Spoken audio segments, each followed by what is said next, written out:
Oi, pessoal. O resumão de livro de hoje é sobre o livro Educação como Prática da Liberdade, do Paulo Freire. Educação e Política. Reflexões sociológicas sobre uma pedagogia da liberdade. As ideias de Paulo Freire nascem como uma das expressões de emergência política das classes populares e conduzem a uma reflexão e a uma prática dirigidas sobre o movimento popular. A liberdade é a matriz desta prática educativa, que só alcança eficácia na participação livre e crítica dos educandos. A liberdade é um dos princípios fundamentais do círculo de cultura, unidade de ensino que substitui a escola no movimento de educação popular. Neste círculo, reúnem-se um coordenador e as dezenas de homens do povo. O coordenador não exerce funções de professor e o diálogo é a sua principal tarefa. Os educandos são chamados de alfabetizandos. Antes da organização dos círculos, no levantamento do vocabulário popular, busca-se a máxima interferência do povo na estruturação do programa. Ao educador, cabe selecionar palavras básicas em termos de frequência, relevância na experiência vivida e complexidade fonêmica. Essas palavras são chamadas de palavras geradoras, que serão discutidas e debatidas no círculo. A alfabetização e a conscientização jamais se separam, ou seja, todo aprendizado deve encontrar-se associado à tomada de consciência. Paulo Freire tem pensamento distinto do liberalismo. Sua filiação cristã é explícita abaixo. Existir é um conceito dinâmico. Implica uma dialogação eterna do homem com o homem, do homem com seu Criador. É essa dialogação do homem sobre o seu contorno e até sobre os desafios e problemas que o faz histórico. Quando alguém diz que educação é a afirmação da liberdade, na sua significação real, este reconhece a situação da opressão. O ponto de partida para o trabalho no círculo está em assumir a liberdade e a crítica como modo de ser do homem. O coordenador deve apresentar, antes da alfabetização, algumas imagens para o debate sobre cultura e trabalho. As imagens devem expressar algo próprio dos alfabetizandos e que se reconheçam como criadores de cultura. O movimento de educação popular foi apenas uma das várias formas de mobilização das massas, e o golpe de 64 causou a desestruturação desses movimentos de democratização populares. Estas mobilizações das massas sobre o Estado tinham sua relevância política, mas também uma fragilidade. Encontrava-se direta ou indiretamente comprometida com o governo e com as instituições vigentes que a pressão popular ameaçava. O trabalho de Paulo Freire começa por volta de 62, mas em 63 é criado o Aliança para o Progresso, na cidade de Angicos, no Rio Grande do Norte. Os resultados obtidos foram um sucesso e o sistema foi estendido a todo o território nacional. O movimento de educação popular, solidário à ascensão das massas, era alvo constante da direita. Os reacionários não entendiam como um educador católico se fizesse expressão dos oprimidos. Paulo Freire é acusado de subversivo, por levar cultura ao povo, e isto conduziria à dúvida sobre a legitimidade dos privilégios dos reacionários. Conscientizar não significa ideologizar ou propor palavras de ordem. Se conscientizar abre caminhos à expressão das insatisfações sociais, é porque estas são componentes reais de uma situação de opressão. A preocupação de Paulo Freire é a mesma de toda a pedagogia moderna, uma educação para a decisão, para a responsabilidade social e política. Para Paulo Freire, não é possível dar aulas de democracia e, ao mesmo tempo, considerarmos como absurda e imoral a participação do povo no poder. Não é legítimo tomar a palavra geradora como um dado ou uma doação. Também não é legítimo apresentar a forma atual de democracia dada pelas elites, como se fosse a única possível, a qual o povo teria que acomodar-se. A explicação conservadora dizia que os ignorantes não tinham condições de participar livre e criticamente da democracia. Não poderiam votar e nem ser votados. Criaram uma imagem preconceituosa sobre os marginalizados. Adotaram uma atitude paternalista, completando a mistificação. Por volta de 1930, começam os movimentos da classe média, associados aos setores descontentes da oligarquia, que causam transformações nas estruturas do Estado e da economia.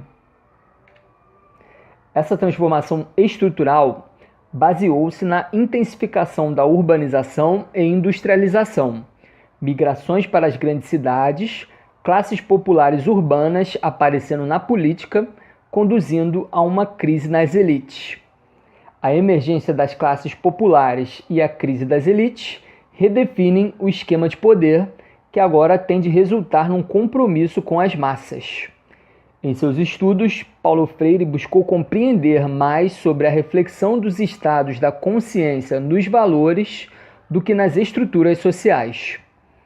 Principalmente voltada ao mundo da consciência educativa, daí ser injusta as acusações dos reacionários que confundem a concepção educacional com uma concepção política determinada.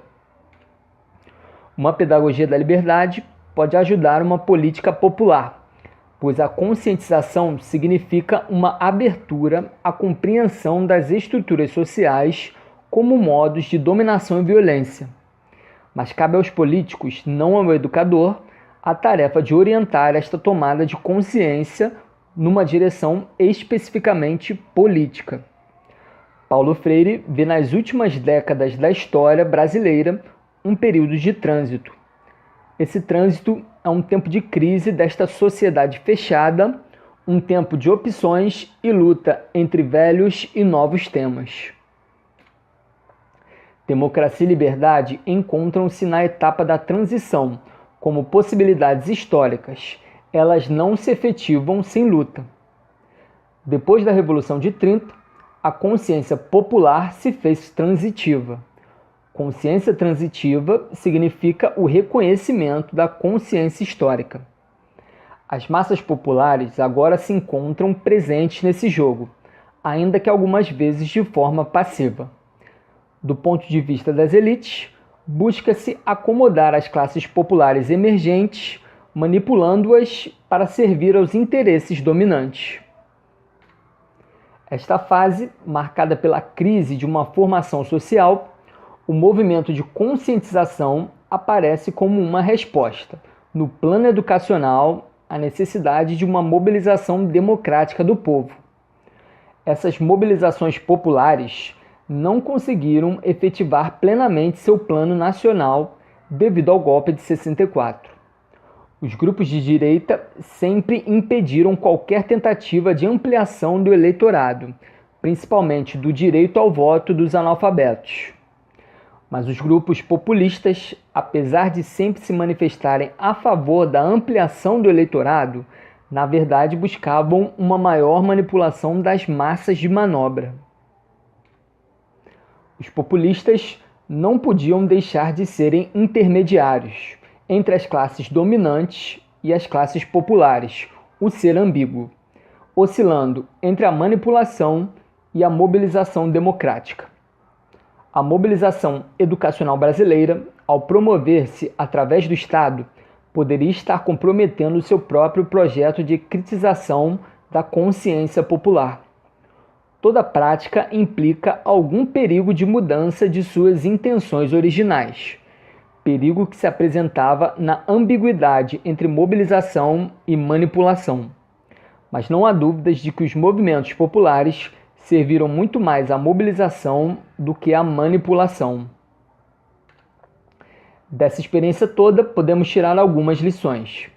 Na prática educativa, no nível da educação, se encontrou uma unidade real entre teoria e ação, mas no nível da política, a ideologia serviu para uma atmosfera de luta, mas não chegou a instaurar-se de modo organizado na ação. O educador, cujo campo de reflexão é a consciência de mundo, criou uma pedagogia voltada para a prática histórica real, através do diálogo. Os políticos, apesar de serem homens práticos por natureza, reduziram-se à função de ideólogos, de difusores da propaganda. Capítulo 1. A sociedade brasileira em transição. O conceito de relações humanas tem conotações de pluralidade, de transcendência, de criticidade, de consequência e de temporalidade. O homem, ser de relações, está no mundo e com o mundo. A pluralidade responde à ampla variedade de desafios e respostas de um mesmo desafio. A criticidade é a captação dos dados objetivos de sua realidade, naturalmente crítica e reflexiva. A sua transcendência não é apenas um dado espiritual, não é apenas distinguir um eu de um não eu. A transcendência está na consciência da finitude do ser inacabado, cuja plenitude só se encontra na ligação com seu Criador. Ligação libertadora, nunca alienada. A temporalidade aparece porque o homem existe e não só vive. Através do tempo, atinge o ontem, reconhece o hoje e descobre o amanhã. Quando faz essa imersão do tempo, libertando-se de sua unidimensionalidade, natural ou cultural, suas relações com o mundo se enchem de consequência. O homem é um interferidor. Não permite ser um espectador. Cria e recria. Integra-se ao seu contexto. Responde a desafios. Lança-se num domínio que lhe é exclusivo, o da história e da cultura. Hoje, uma das maiores tragédias do homem moderno é que ele é dominado pela força dos mitos e pela publicidade organizada. Ideológico ou não, retira do homem a capacidade de decidir. A elite lhe entrega tudo como uma receita pronta, para ser seguida a risco. Por isso, a necessidade de uma atitude crítica, através dela, o homem realizará sua vocação natural, que é de integrar-se. Apreendendo temas e tarefas de sua época, que representam uma série de aspirações, de valores, de anseios em busca da plenitude. Quanto mais dinâmica uma época na gestação de temas, mais funções intelectuais e menos instintivas e emocionais o homem terá de usar. As sociedades que vivem essa transição de uma época para outra estão a exigir não só rapidez e flexibilidade, como também a formação de um espírito flexível. Essa fase de transição só será desafiadora se nascer de um impulso livre da captação crítica do desafio, para que conhecimento seja transformado em ação. Todo trânsito é mudança, mas nem toda mudança é trânsito. Mudanças se processam numa mesma unidade de tempo histórico, sem se afetar profundamente. Verificam-se pelo jogo normal de alterações sociais resultantes da busca de plenitude dos temas. Quando esses temas perdem significação e surgem novos temas, é sinal de que a sociedade começa a transição. O momento do trânsito pertence muito mais ao amanhã, ao novo, do que ao velho. O ponto de partida do trânsito brasileiro foi a sociedade fechada, economia comandada pelo mercado externo, sociedade alienada, antidialogal, sem vida urbana, índices altos de analfabetismo, comandada pelas elites. A sociedade começa a se abrir nos primeiros surtos de industrialização, abertura dos centros urbanos, fechamento nos rurais. Neste momento, Dividem-se os homens e as instituições em reacionários e progressistas, em homens e instituições que estavam no trânsito e que eram do trânsito. A radicalização que o homem faz na sua opção é positiva, crítica, amorosa, humilde, comunicativa. O homem radical não impõe sua opção, não nega o direito do outro de optar, tenta convencer e converter o outro, mas respeita sua opção. Mas tem o dever de reagir à violência dos que lhe impõem o silêncio. O homem sectário não respeita a opção dos outros, impõe sua opção, é fanático, nutre o ativismo, tem gosto pela esloganização. Nas sociedades alienadas, nosso ponto de partida, as gerações oscilavam entre o otimismo ingênuo e as desesperanças. Fatos novos se sucedem. Um novo clima cultural começa a se formar. Representantes das elites começam a se integrar com o povo. O povo começa a se fazer crítico, renuncia ao otimismo ingênuo e à desesperança, desenvolve a autoconfiança assumindo-se como sujeitos. Se instala, segundo Mannheim, a chamada democratização fundamental, que é a crescente participação do povo no processo histórico. A participação do povo ainda é tomada de consciência, não é conscientização ainda. Elites, então, se agrupam para reprimir o povo. Criam instituições assistencialistas, rotulam os desordeiros de subversivos. Esquecem que na sociedade fechada, do ponto de vista ético, a ordem existia na exploração de muitos em nome de poucos. Uma ordem que um cristão repudia. A atitude subversiva é comandada essencialmente por privilégios. Por isso, numa sociedade em transição, subversivo era tanto o homem comum, ingênuo, na busca de privilégios, como aquele que pretendia manter a ordem. Soluções assistencialistas guardam em si uma dupla contradição. O assistencialismo faz de quem recebe a assistência um objeto passivo. Ao mesmo tempo, freia a crescente participação do povo no processo histórico. No assistencialismo não há responsabilidade, nem decisão, só passividade e domesticação. Weil afirma: a satisfação desta necessidade exige que o homem tenha de tomar a miúdo decisões em problemas, grandes ou pequenos, que afetam interesses alheios aos seus próprios, com os quais se sente comprometido. De sua posição inicial de intransitividade da consciência, característica da imersão, passando para a emersão, que se fizera um estado novo, o da transitividade ingênua. A sociedade brasileira fechada era intransitiva, centralizava os interesses do homem em torno de formas vegetativas de vida, representando um incompromisso com o homem e sua existência.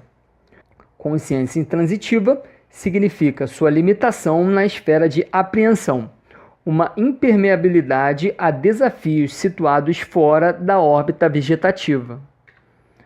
Quando amplia seu poder de captação e de respostas às sugestões, aumenta seu poder de dialogação, permeabiliza o homem e o transitiva. A consciência transitiva é, num primeiro momento, ingênua. Se caracteriza pela simplicidade na interpretação dos problemas, por julgar que o tempo passado foi melhor, pela subestimação do homem comum, por uma inclinação ao gregarismo, pela fragilidade na argumentação, pela prática não do diálogo, mas da polêmica e pelas respostas ainda com teor mágico. A consciência transitiva crítica, dialogal, ativa, voltada para a responsabilidade social e política, se caracteriza pela profundidade na interpretação dos problemas, testa os resultados e faz revisões, nega a transferência de responsabilidade, tem segurança na argumentação, tem receptividade ao novo, evita ao máximo preconceitos. A posição transitiva crítica é a matriz verdadeira da democracia.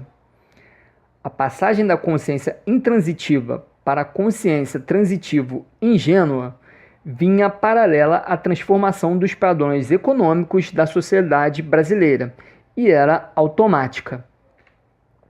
Já da consciência transitivo-ingênua para a transitivo-crítica não se faz automaticamente. Se faz por um trabalho educativo crítico. Trabalho educativo advertido do perigo da massificação.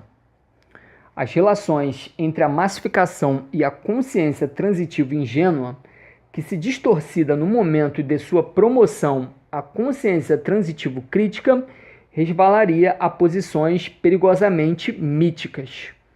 Essa distorção que conduz à massificação implica um incompromisso maior ainda com a existência do que observado na intransitividade. O incompromisso com a existência, característico da intransitividade, se manifesta numa maior dose de acomodação do homem do que de integração. Onde a dose de acomodação e o incompromisso são muito maiores é justamente na massificação.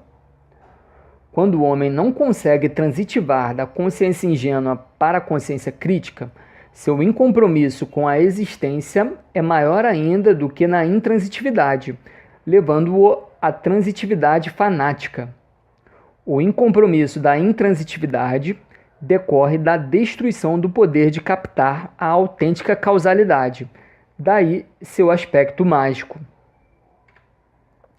Na massificação, há uma distorção no poder de captar que, mesmo na transitividade ingênua, já buscava sua autenticidade, daí seu aspecto mítico implicando numa irracionalidade.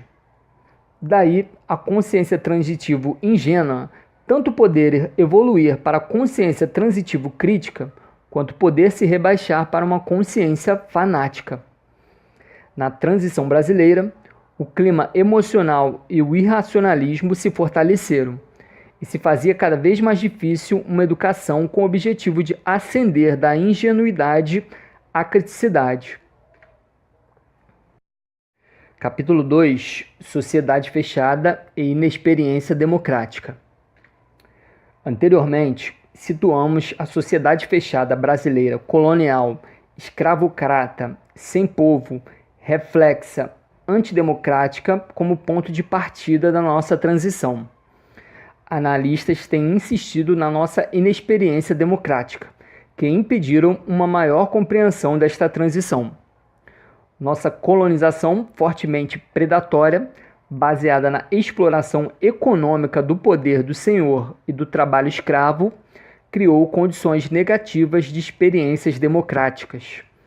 Nossos colonizadores não tiveram intenção de criar uma civilização, mas somente a exploração comercial da terra. Nossa colonização marchou no sentido da grande propriedade, grandes pedaços de terra pertencentes a uma só pessoa, que gerava soluções paternalistas. Se finca o mutismo brasileiro, que são respostas sem o teor de criticidade, sociedade sem diálogo, sem comunicação, oferecidos apenas os comunicados. A dialogação implica a responsabilidade social e política do homem. Exige-se um mínimo de consciência transitiva. Não há autogoverno sem dialogação. Tanto no Brasil colônia quanto no Brasil império, a autoridade externa, dominadora, criadora de uma consciência hospedeira de opressão era predominante. Essas condições não puderam permitir o surgimento de centros urbanos que fossem criados pelo povo, de baixo para cima, por ele governados, incorporando uma sabedoria democrática. Nossa formação foi caracterizada pelo poder exacerbado, se associando à submissão. Submissão que causava ajustamento, acomodação e não integração. Ajustamento e acomodação se vinculam ao mutismo. O homem não dialoga. Com a chegada de Dom João VI e da corte portuguesa, surgem reformas que alteram drasticamente a vida urbana. Há um reforço nas indústrias, nascem as escolas, a imprensa, as bibliotecas, o ensino técnico. O poder sai do campo, do patriarcado rural e passa para a burguesia nas cidades. Essas alterações não podiam manter o trabalho escravo. Há uma promoção do povo, uma participação, mesmo insuficiente. Mas essa europeização da sociedade brasileira reforçou nossa inexperiência democrática. A burguesia aguçou a opressão, somente alguns poderosos tinham privilégios. Uma ação democrática ou uma reforma democrática tem de ser feitas com o consentimento do povo e por suas próprias mãos. Mas o povo sempre ficou à margem dos acontecimentos, assistindo à proclamação da República bestificado.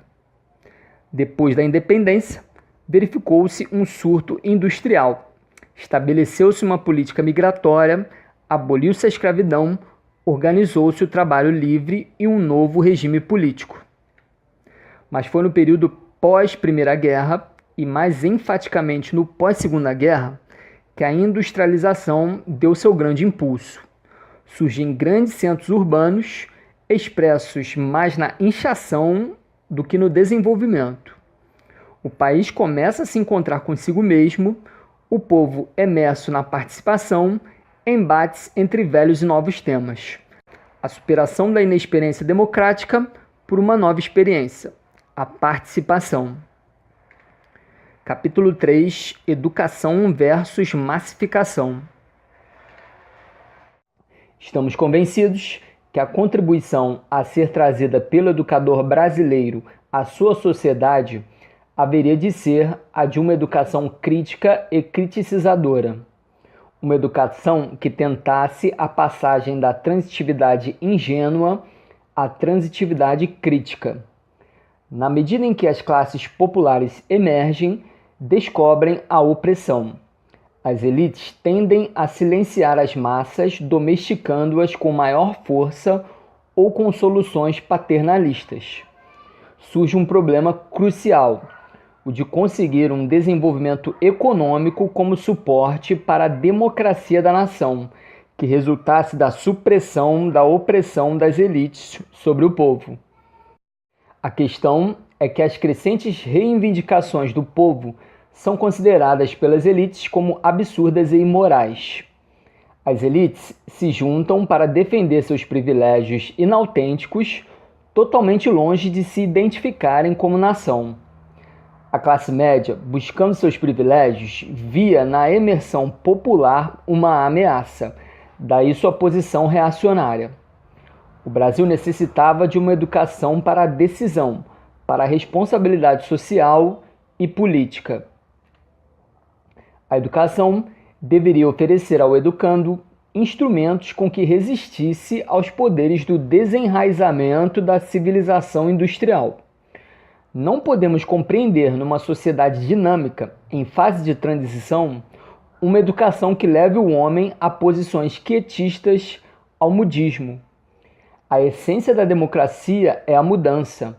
Os regimes democráticos se nutrem da constante mudança. Então, nos apresentava o esforço de reformulação de nosso agir educativo, no sentido da democracia autêntica. Agir educativo que não esquecesse nossa formação paternalista antidemocrática, mas lembrando também as novas condições da atualidade, voltadas à democracia.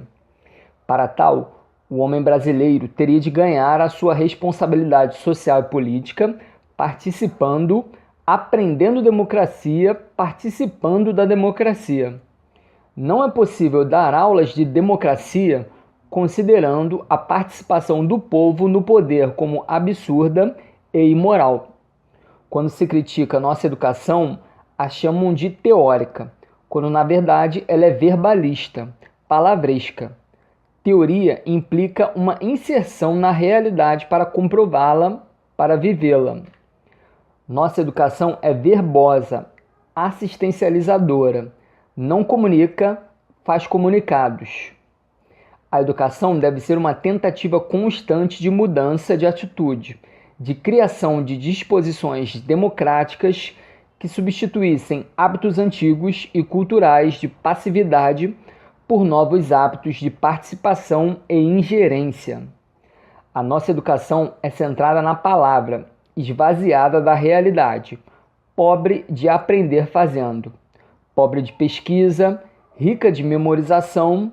Isto tudo intensifica a consciência ingênua.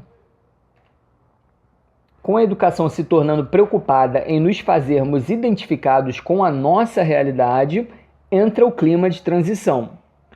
Hora da educação como ato de amor, de coragem, não temer o debate, não fugir da análise da realidade, não fugir da discussão. Duas entidades merecem referência especial nessa fase de transição: o Instituto Superior de Estudos Brasileiros e a Universidade de Brasília. Antes do ISEB, os intelectuais brasileiros tinham um pensar europeu e norte-americano para o Brasil. Seguiam critérios e perspectivas estrangeiras no modo de pensar o Brasil.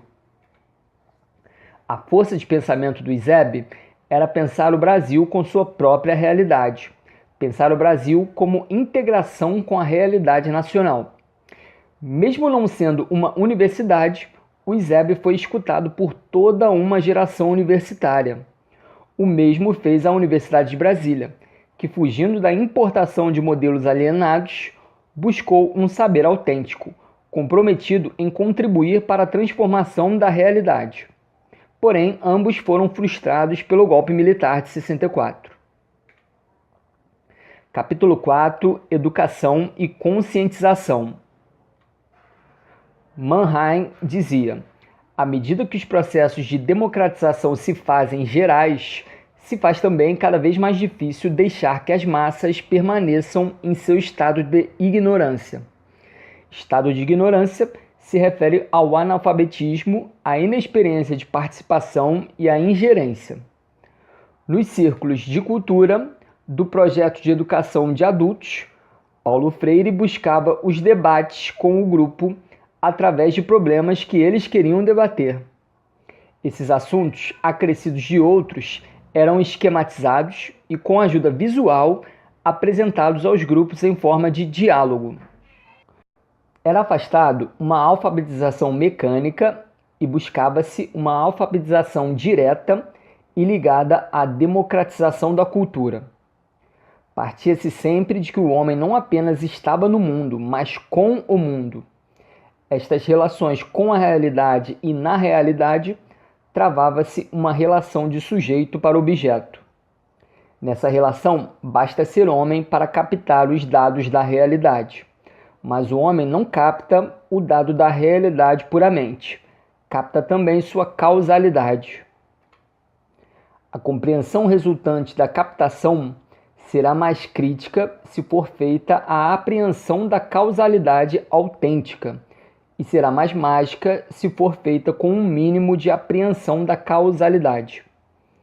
A consciência crítica é a representação das coisas e dos fatos como se dão na existência empírica, nas suas correlações causais e circunstanciais. A consciência ingênua se crê superior aos fatos, dominando-os de fora, se julgando livre para entendê-los conforme lhe agradar. A consciência mágica capta os fatos, emprestando-lhe um poder superior, que o domina de fora e a que tem de submeter-se docilmente. Toda compreensão de algo corresponde a uma ação. Se a compreensão é crítica, a ação será crítica. Se for mágica, a ação será mágica. Numa sociedade em transição, deve-se tentar uma educação em colaboração com o povo, na organização reflexiva de seu pensamento. Uma educação capaz de superar a captação mágica ou ingênua da realidade, evitando assim a sua massificação. Conseguiríamos essa educação através de: letra A, um método ativo, dialogal, crítico e criticizador. Letra B, uma modificação do conteúdo programático da educação. E letra C, o uso de técnicas como a da redução e da codificação. O diálogo é uma relação horizontal. Nasce da crítica e gera criticidade. Nutre-se do amor, da humildade, da confiança, da esperança, da fé, instalando-se a simpatia e a comunicação. Quem dialoga, dialoga com alguém sobre alguma coisa. Essa coisa é o novo conteúdo programático dessa educação. A primeira dimensão deste novo conteúdo foi o conceito antropológico de cultura. Para a introdução deste conceito, primeiro o reduzimos a traços fundamentais, depois elabora-se 10 situações codificadas, capazes de desafiar os grupos e levá-los pela sua descodificação a estas compreensões. A conclusão dos debates gira em torno da dimensão da cultura como aquisição sistemática da experiência humana. Essa educação implica uma atitude de criação e recriação, uma autoformação que resulte numa postura que interfira no seu contexto, uma alfabetização de dentro para fora, pelo próprio analfabeto com a colaboração do professor. Foi pensado na redução das palavras geradoras, umas 15 a 18 seriam suficientes para o processo de alfabetização. Vamos às fases de elaboração e execução. Fase 1. Levantamento do universo vocabular dos grupos com quem se trabalhará. Feito através dos encontros informais, entrevistas, com os moradores da área. Apanhar os vocábulos que tenham maior sentido existencial e o falar típico dos moradores. As palavras geradoras devem sair deste levantamento. Fase 2. Escolha das palavras selecionadas do universo vocabular pesquisado. A seleção obedece à riqueza fonética, às dificuldades fonéticas, sequências das mais fáceis às mais difíceis, e o teor pragmático da palavra, maior pluralidade de engajamento da palavra numa dada realidade. Segundo Jarbas Maciel, estes critérios estão contidos no critério semiótico. A melhor palavra geradora é aquela que reúne a maior porcentagem dos critérios. Sintático, riqueza fonêmica, grau de dificuldade fonética complexa, manipulabilidade dos sinais e das sílabas. Critério semântico, maior ou menor intensidade do vínculo entre a palavra e o ser que designa. Maior ou menor adequação entre a palavra e o ser designado e pragmático. Maior ou menor teor de conscientização que a palavra traz em potencial. E o conjunto de reações socioculturais que a palavra gera na pessoa que a utiliza. Fase 3. Criação de situações existenciais típicas do grupo com quem se vai trabalhar. São situações problema codificadas. São situações locais que abrem perspectivas de análise de problemas nacionais ou regionais. Coloca-se as palavras geradoras que podem englobar uma situação completa ou a um dos elementos da situação. Fase 4. Elaboração de fichas roteiro.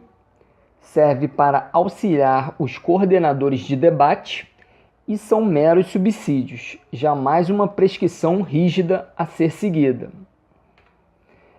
Fase 5. Feitura de fichas com a decomposição das famílias fonêmicas correspondentes aos vocábulos geradores. É a preparação dos quadros dos coordenadores, confeccionados em slides, cartazes. É uma parte difícil de ser preparada, pois exige a criação de uma nova atitude e, ao mesmo tempo, muito velha: o diálogo. Atitude dialogal para que se faça educação e não domesticação, acompanhado de uma supervisão dialogal. Exemplo prático. Projetada a situação com a primeira palavra geradora, uma representação gráfica da expressão oral da percepção do objeto, inicia-se o debate. Quando o grupo esgotar a análise, que é a descodificação, da situação com a ajuda do coordenador, o educador se volta à visualização da palavra geradora. Visualizada a palavra, Estabelecido o vínculo semântico entre ela e o objeto, é apresentado ao educando em outro slide, cartaz, a palavra sem o objeto que o nomeia. Depois, apresenta-se a mesma palavra separada em sílabas. Por exemplo, tijolo, tijolo. Depois, reconhecidas as sílabas, visualiza-se as famílias fonêmicas que compõem esta palavra. Ta, te, ti, to, tu, já, je, ji, jo, ju e lá, lé, li, lo, lu. Estas famílias isoladas passam a ser estudadas em conjunto, apresentadas em forma de fichas da descoberta, que é esse esqueminha aqui. Ta, te, ti, to, tu, já, je, ji, jo, ju e lá, lé, li, lo, lu. Isso é chamado de ficha da descoberta. Através dessa ficha, o grupo tenta formar várias combinações de sílabas, na vertical, na horizontal e aleatoriamente. Por exemplo, na vertical, to, jo, lo, te, je, le, e horizontal, lá, le, lu, ou então ta, ti, tu. E aleatoriamente, que pode ser tu, já, lo, ou então lá, ju, te. Não é importante que algumas combinações de palavras feitas não existam. Foi o que eu acabei de fazer.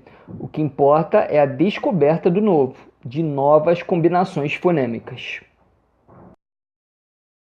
Bem, pessoal, vou ficando por aqui. Espero que vocês tenham gostado. Vão ter mais resumão de livro do Paulo Freire.